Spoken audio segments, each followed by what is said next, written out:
So now it's time to talk about Spider-Man 2 because I talked about Spider-Man, the first one, last week. And if you want to see that video, it'll be in the description below. So now let's talk about Spider-Man 2. I think this movie is a decent follow-up to Spider-Man and an actual good sequel, which is hard for Hollywood to make nowadays. And they feel like they have to reboot everything when they can't make a sequel. To prove that fact, I mean, Spider-Man, Superman, and Batman are all going to be rebooted. So that supports that fact that they can't make a sequel if the movie's bad, if the previous movie was bad, or if, they can't come up with any more ideas, or if they just want to make a trilogy. These are the dumb reasons they want us to believe. But I know the real reason is because they want to make money and they want to start all over because it's easier that way. Now enough about that, let's talk about Spider-Man 2, which is actually a really good Spider-Man movie. Not as good as the first one. One reason I like the first one more is because I like Green Goblin more than I like Dr. Octavius or Dr. Octopus. But I will say Dr. Octopus was pretty interesting in this movie. Now what this movie is about is Peter Parker, also known as Spider-Man of course, is attending Columbia University for physics. He's becoming a physics major. But what happens is that Dr. Octavius is having an experiment and he wants to see it because Dr. Octavius is like his idol, his role model, person he looks up to. So he goes and sees what's going to happen, but something goes terribly wrong. The experiment goes like chaos. It's chaotic. It's really cool, that scene.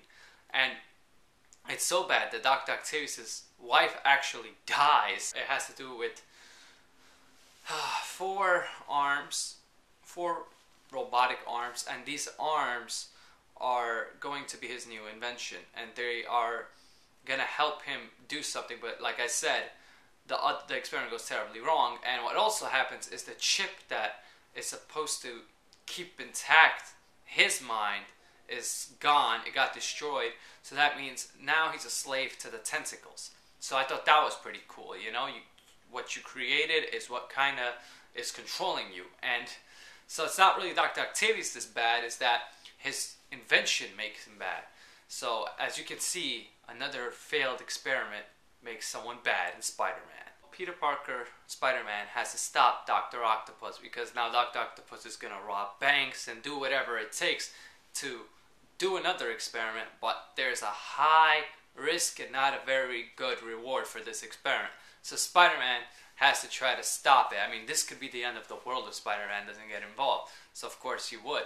There is also some scenes in this movie that I like because they're kind of from the comic books where he loses his powers, Spider-Man, and I thought that was really cool. But what's really annoying about this movie is the constant battle between Peter Parker and Mary Jane back and forth, So it felt a lot like a love movie also at the same time. But I mean, then again, that's how the comics were, so it kind of was needed. I'm not going to say it wasn't, but it was kind of annoying to watch is my point. I liked Alfred Molina as Dr. Octopus. I think he did a really good job, and he looks like Dr. Octopus. Like if you ever seen the cartoon or the comics, read any of the comics, you would know what he looks like, and you would say that this guy does look like Dr. Octopus. I'm going to rate this movie a 7.5 out of 10. I thought it was really good. Wasn't as good as the first, and it was going in the right direction. I felt like, they could have made a decent Spider-Man 3, but what we got was terrible.